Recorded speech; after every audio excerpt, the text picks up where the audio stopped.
Tenemos muchísimos comentarios a través de nuestra cuenta en Twitter, @solucionesgb. Infra nos dice por acá, CCRHZ. En la actualidad, en la cadena de distribución existen muchos actores. Cada quien quiere ganar más del 30% justo establecido, pues por decreto. Precios de la carne. ¿Esto es cierto?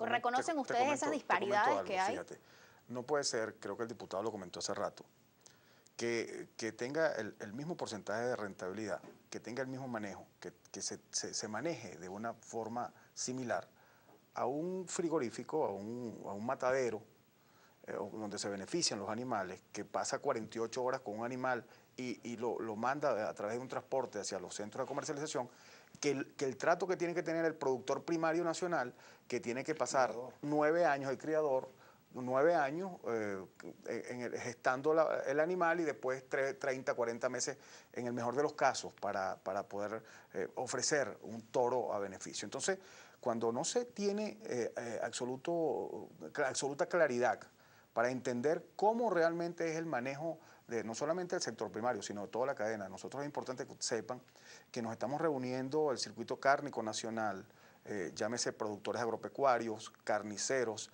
frigoríficos, la Federación Nacional de Ganaderos, ASOCEBU, incluso la Federación de Ganaderos Bolivarianos está asistiendo, y estamos entendiendo, por ejemplo, se mencionó un caso de un subsidio para la carne. Nosotros, las únicas cifras serias, ciertas, que todos los venezolanos creen, es la de la Liga Profesional de Béisbol Venezolano. Esa es la única cifra en la que todos los venezolanos creemos. Aquí no hay cifras oficiales del Ministerio de Agricultura y Tierra desde el año 2007. Pero peor aún, tenemos que escudriñar entre las cifras oficiales en la memoria cuenta que presenta el Ministerio, que por cierto este año reconoció que se ha caído en el sector agrícola en 2,2%. Entonces hay un profundo colapso en el sector productor primario, que se viene trasladando al sector comercio, que se viene trasladando al sector transporte. Entonces allí pescan en río revuelto, pescan los avispados que intentan hacer con ellos lo que les da la gana. Colocan a los venezolanos en unas larguísimas colas que hoy prácticamente nos asombran, que todos rechazamos desde cualquier punto de vista, y mientras todo ello ocurre, continúa las amenazas, la confusión, el desorden de las políticas públicas que lamentablemente no se parecen en nada a lo que somos los venezolanos. Pues quien ostenta o quien está a la cabeza justamente de la Superintendencia Nacional para la Defensa de los Derechos Socioeconómicos, Andrés Eloy Méndez, tuvo la oportunidad de conversar o de exponer parte de esta situación el pasado domingo en uno de los programas de nuestra planta televisiva. Allí tenemos el sonido, vamos a ver exactamente qué fue lo que él dijo en relación a los precios de la carne en Venezuela. Nosotros hemos dicho, con estudios serios de contabilidad regulatoria, que 65 bolívares en pie, 130 al salir del matadero y 220 que venda el carnicero es suficiente para sostener la cadena sin que nadie pierda. Después de todos tus costos de insumo, mano de obra, servicios, etcétera, más un 12.5 que es tu margen de publicidad, mercadeo, gastos de representación, etcétera, después tú tienes hasta un 30% de ganancia. A nadie se le pide que trabaje a pérdida. Brevemente. Yo no había visto el audio del video. Esas declaraciones específicamente. Es importante que el superintendente se entere que el kilogramo de la carne está en 220, está en 253, esa providencia se modificó. Fíjate que hay un esquema prefabricado en el cual nosotros debemos vender a 65 bolívares. Olvidándonos realmente, el diputado lo acaba de señalar, tú tienes que contextualizar, no puedes colocar en el mismo lugar a los productores del sur del lago que los productores de Pariaguán o de los productores que ceden con los productores que son criadores, son cosas distintas. Entonces, yo quiero darle también la oportunidad para que en el negro... Adelante, diputado. Mira, nosotros estamos obligados a salir de la trampa de los precios.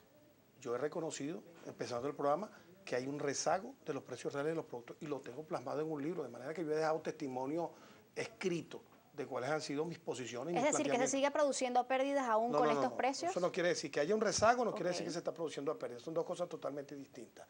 Lo que quiero decirte es que el problema de las estructuras de costo tiene que saberse manejar. Claro. Históricamente, toda la agricultura venezolana ha girado en torno a los precios.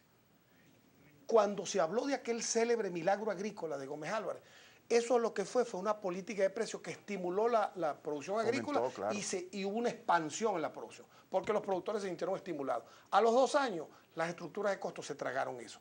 Eso es lo que yo llamo la trampa de los precios. Nosotros tenemos que ir a fondo con las estructuras de costos, generar confianza, y en el documento que yo entregué en su momento hay 4 elementos fundamentales. El problema de la tierra, y en la novísima ley de tierra de nosotros está la posibilidad de atacar la ociosidad de las tierras por la vía del impuesto predial. ¿Impiden estos precios regulados la producción a pérdida de la carne? Pero es que los precios regulados, si tú tienes una amenaza permanente, amenazas reales, nacionales e internacionales, tú tienes que regular para garantizarle los alimentos y los bienes fundamentales a tu población. ¿Qué es lo que pasa con las regulaciones? Tienen que fundamentarse sobre una estructura de costos reales y tienen que ser evaluadas periódicamente. Okay. Periódicamente. Esa es la gran palabra, periódicamente. Eso tenemos que hacerlo, sí. Es un deber. Pero lo que quiero decirte, mira, es que el problema histórico no lo podemos descontextualizar, no podemos dejar de ver dónde está la etiología de toda esta fenomenología que hay en Venezuela. Y tiene que ver con un conjunto de elementos que va más allá del justo reclamo que pueda tener alguien en materia de precios para no producir a pérdida. Hay que hacer algo definitivamente con los precios para estimular la producción y para garantizar también la seguridad del productor. Yo creo que el debate. Justamente de esto vamos a hablar al regreso, diputado. Tenemos que hacer la última pausa. Ya venimos con las soluciones para este tema.